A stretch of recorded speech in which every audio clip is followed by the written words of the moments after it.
Masses Nandamuri Balakrishna Bobby దర్శకత్వంలో వచ్చిన cinema Daaku Maharaj.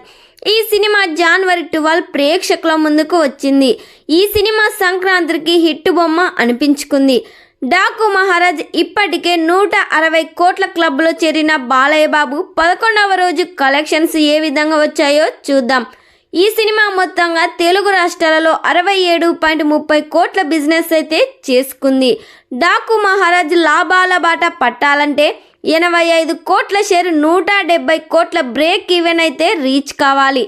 ఈ సినిమా తొలి రోజే 56 కోట్ల రికార్డు ఓపెనింగ్స్ అందుకోగా తొలి వారంలోనే 150 కోట్లకు పైగా గ్రాసులనైతే వసూలు చేసింది.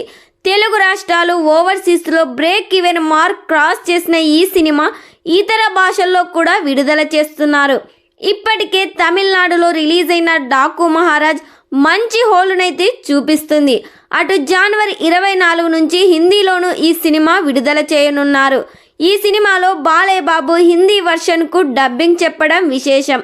హిందీ బెల్ట్లో బాలయ్య ఏ మేర మ్యాజిక్ చేస్తాడో చూడాలి. ఇక 11వ రోజు కలెక్షన్ల విషయానికొస్తే ప్రపంచవ్యాప్తంగా 1.10 కోట్లు వసూలు చేసింది. ఈ సినిమా 12వ రోజు కూడా కోటికి పైగానే కలెక్షన్స్ రాబట్టే అవకాశం కనిపిస్తుందని ట్రేడ్ వర్గాలు అంచనా వేస్తున్నారు. మరి ఈ సినిమా ఇంకా లాంగ్ రన్లో ఎంత కలెక్ట్ చేస్తుందో కామెంట్ చేయండి.